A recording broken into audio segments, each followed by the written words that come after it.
Hello and welcome to Character Count by @TwitterBusiness. I'm your host, @JoeWadlington. Twitter is a lively, passionate place where people come to discover what is happening in their world, and we want to show you the creative ways that brands and businesses and people are using Twitter to connect and engage with audiences that matter the most to them. Each episode, I'm going to talk to the folks behind some standout advertising campaigns. And today, I'm so excited to talk to Matt Brooks. He's the social media manager behind Kindr, a campaign that Grindr, the mobile dating app geared towards queer men, ran to discuss issues of bullying and discrimination on their platform. The campaign has reached over 3 million viewers and has generated a ton of constructive conversation on Twitter. We're going to talk to Matt about what inspired Grindr to create such an evocative campaign, how they found the resources to make it work, and the big lessons he learned along the way. Matt, thank you so much for talking with us today. We're really excited to have you. Excited to be here. Thanks for having me. So what is Grindr? Grindr is a geolocation-based dating app for the queer community. You can open the app and find people that are close to you and find all types of connections. People use the app to chat with people, to find dates, to find romance, to find companionship of all types, whether it's for a night or a lifetime. And it is for the queer community. Primarily our audience is gay, bi, queer, trans, but that is developing and changing. And we are around the world in almost 200 countries globally. So Twitter is a really exciting place. The creativity is incredible. So I'd love to take a second to talk about your favorite meme of the moment. Mm-hmm. What is something that you've seen on Twitter lately that just made you actually laugh out loud? Ariana Grande is obviously the biggest pop star of the moment, and Thank You Next is like breaking records for being the best song of all time. But there's a lyric structure within it that goes, one taught me love, one taught me patience, one taught me pain. I love it. And what's something that has taught you love, patience, or pain? I saw one that I really related to, and it was cereal. So it was like Cinnamon Toast Crunch taught me love. Captain Crunch taught me pain because it, tears up the roof of your mouth. I don't know, Honey Bunches of Oats taught me patience. And you tweeted about Thank You Next too, right? When Ariana Grande's album dropped, Thank You Next, we literally just tweeted Thank You Next, and it was probably one of our highest engaged tweets of all time. And it was so simple, but it's because we're leaning into pop culture and we have a pulse on what's happening out there in the world. Everything from politics to culture to what Beyonce did last night to the queer take on the new Pikachu movie that just came out. Why is Pikachu gay? We have journalists around the world writing for us. Is Pikachu gay? I think you'll have to go to Into. There are 3 thought pieces right now on the site of why Pikachu is telling a queer story. I didn't think Pikachu was gay until I read it, and I'm like, I thought he was just electric type, but I guess that adds to it. He is powerful. He's a queer icon. I don't want to gender Pikachu, actually. I don't know how they identify, but... Yeah, I don't either. So a bit of context on the Kindr campaign. It's a series of photos and videos that were launched on Twitter where people who were discriminated against on Grindr because of their race or their body type got to address the audience directly about how that affects them as a person. Go back to Mexico. People like you are the reason that Ebola exists, and I hope that you catch it and you die. You're such a dirty, disgusting rat from Southeast Asia. You look like you're on drugs. It's always my hair. I have a preference for light-skinned guys, BBC. No rice. Whites only. You, your people, all of it. Get out of my country. Matt, tell me the story of how Kindr came to be. I mean, it's just no secret that Grindr has a reputation of having some people on there that are toxic. The no fats, no femmes, no Asians is unfortunately like a statement that people would literally put in their bio. For people who may not be aware, tell me more about no fats, no femmes, no Asians. It's something that would be seen in bios. It's no longer allowed in your bio because we've updated our platform to screen those things out. But previously, people would say no fats, meaning if you're fat, don't talk to me. Or if you're a femme, a feminine person, and you're not masculine, I'm not interested in you. And we were like, no, let's take a stand against this and actually do something to create change. And we had complete free creative reign to do what we wanted, which was amazing because that doesn't Wow. happen very often. And the Kindr campaign is so visually rich. Tell us more about what it looks like.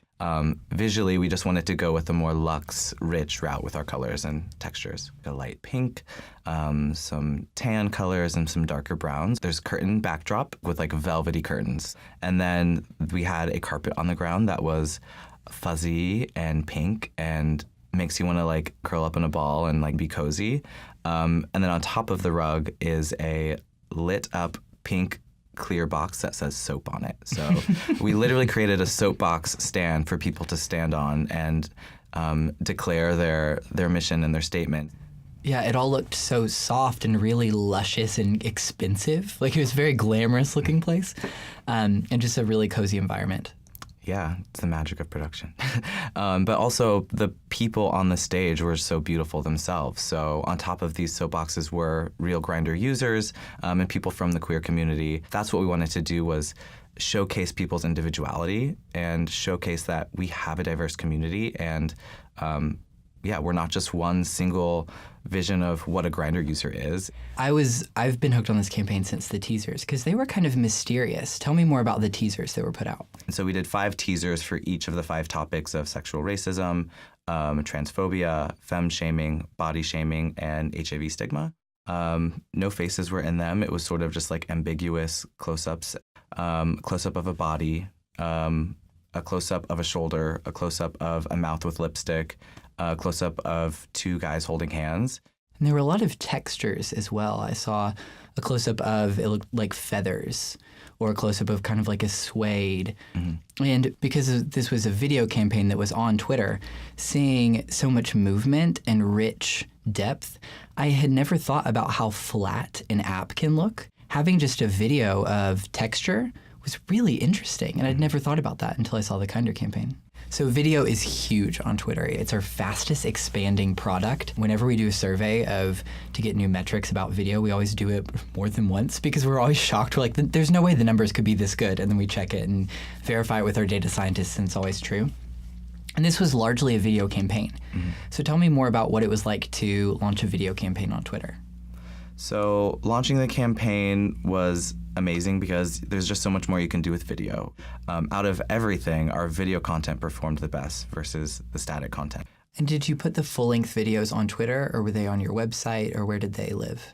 The full videos were on YouTube because they were longer form. We did create shorter versions for all the other platforms as well.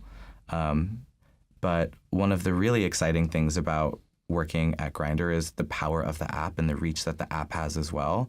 So we didn't just launch this on social, but we pushed all of the videos and all of the messaging within the app directly to our users, which hits over 3 million people a day. Wow. So with the powerful, massive reach and power that Grindr has, we were able to spread this message directly to people around the world.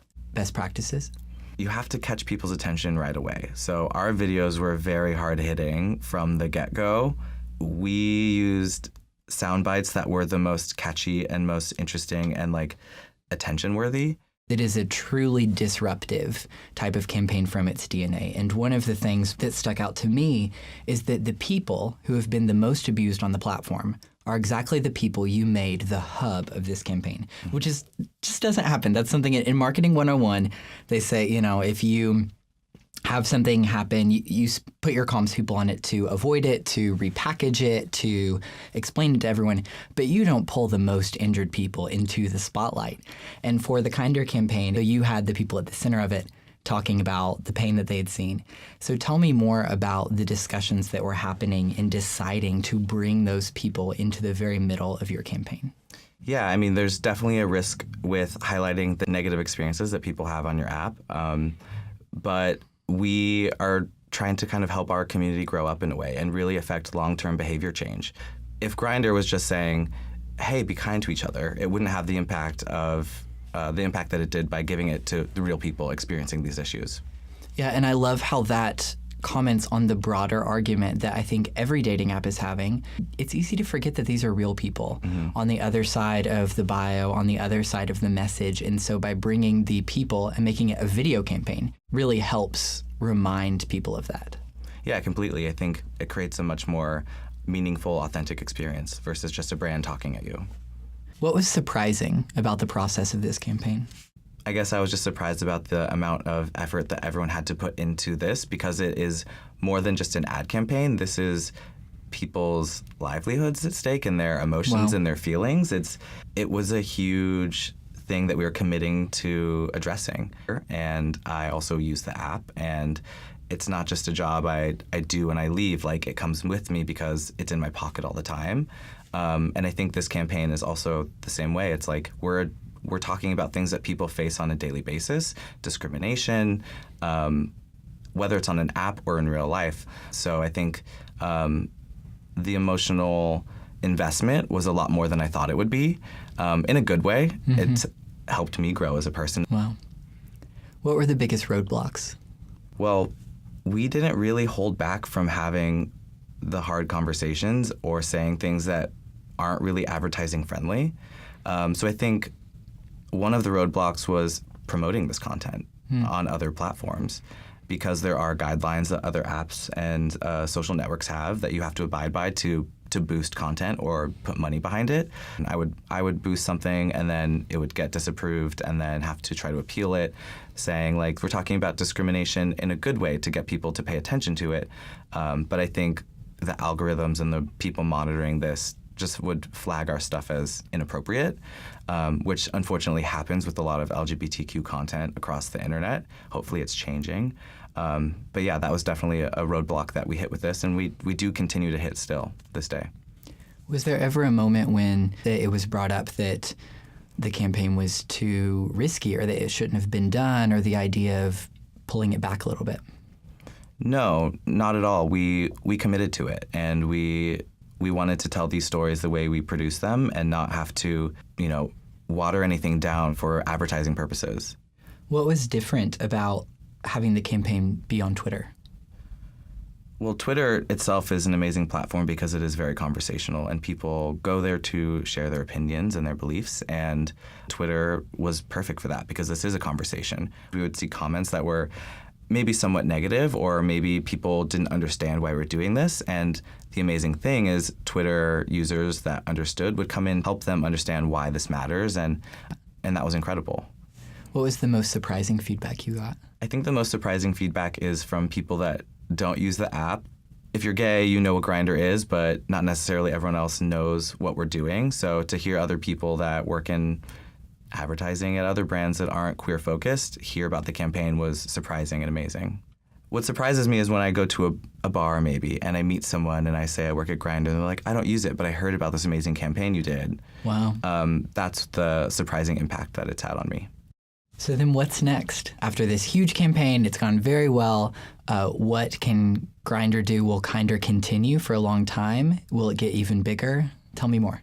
Well, this whole campaign has opened up our eyes to a lot of other things we want to talk about. So my hope and goal with our content is to tell more stories around the world. People that are gay that use the app in India use it differently than they do here.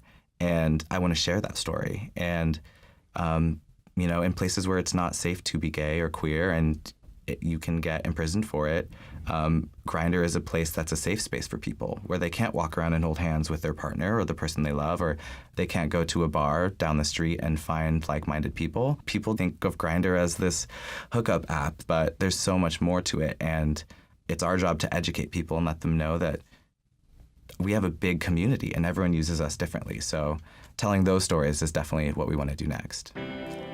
We're nearly out of time, but I wanted to end with a few fun questions.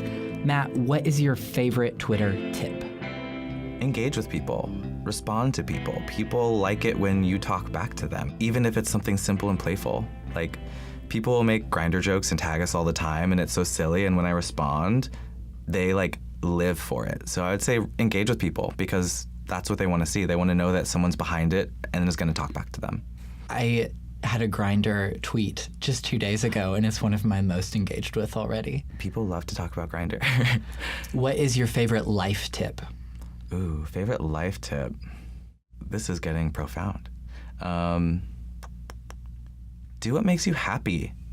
Do what's going to make you feel happy and liberated, and don't conform to what people are going to tell you to do because you think that's what's going to make you happy. Just like live your best life. What is a marketing takeaway you could give our listeners from this? I would say take the risk to give the mic to your users and don't try to be so controlling of your message. Your users are your audience. So I think what was really successful for us was doing just that, casting real people, telling the real stories. And I think it had a profound effect by not just us talking at people, but by giving our users the soapbox. Thank you Yes. so much, Matt Brooks, for joining us today. It was a pleasure. You had so much marketing expertise to give us. The Kindr campaign is incredible, and I hope that everyone goes online to find it. Where can they see more of it? They can see it on Twitter and all the social medias and on YouTube. Search Kindr Grindr, and you'll find it. Engage in the conversation. We want to hear from you. Search Kindr Grindr, and definitely go to Into as well to read some incredible publications. Check it out. Follow at Grindr on Twitter, follow at Into on Twitter. And what is your handle, Matt? Matt Brooks, Matte Brooks. Silent E. Thank you so much for joining us. Thank you for having me. This was a special experience, and I'm honored to be here. It's inspiring to hear all the ways that brands and people use Twitter to get their message out. But how do those ads actually work? How do you set up a campaign? So I have a customer success person internally at Twitter here to explain some of the specifics. And since Twitter is all about live and in the moment, I haven't told them why they're here. So we're going to see how they are on the spot. My name's Elaine Jones. I like cats and dogs and whales. I am a customer success specialist at Twitter, and we help people run successful ad campaigns. Incredible. So you're a Twitter expert. I would say so, yeah. Confidently. Incredible. Now, are you a bit alarmed and uncomfortable by the situation I'm putting you in? Slightly, yeah. Okay, I have some rapid fire questions for your expertise. Okay. What is a website card?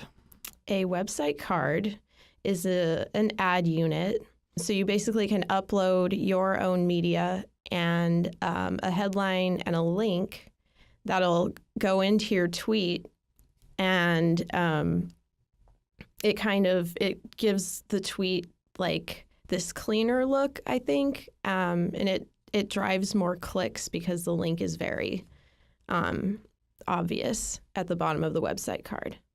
What is a video website card? Just that same thing. It's a website card, but the media is a video. The cool thing about those is that when you click on the link, it opens the web page in the Twitter app, so you don't actually leave Twitter. If you close out the web page, it'll just go down and you'll be right back in the Twitter app. What's a website clicks or conversions campaign? That is a campaign you would run if you're trying to get clicks to your website. You'd upload your media. You could use a website card. What's a promoted tweet? A tweet that you've put dollars behind to get it promoted to like a greater audience than just your followers. Elaine, thank you so much for sharing your Twitter expertise with us today. I think we all learned a lot, but I would love if you could leave us with one last Twitter tip. So what is your favorite Twitter tip? My favorite Twitter tip is if you're trying to drive clicks to your website, always use a website card. It performs really well. That's like my favorite optimization tip to give. Character Count is a production of Pod People for @Twitter Business. This episode was hosted by me, Joe Wadlington. Our executive producer is Rachel King. This episode was produced by Holden Mary and Jesse Carrier and edited by Joanna Clay. Music by Annalise Nelson and Dax Schaefer. Special thanks to Marissa Window, Lindsay Bruce, and the entire Twitter customer success team. Thank you so much for listening. Please subscribe to the show on iTunes or wherever you get your podcasts. Follow @Twitter Business for incredible tips on Twitter ads, marketing best practices, or follow me @Joe Wadlington for tweets about Janelle Monáe's clothes. Have a great day.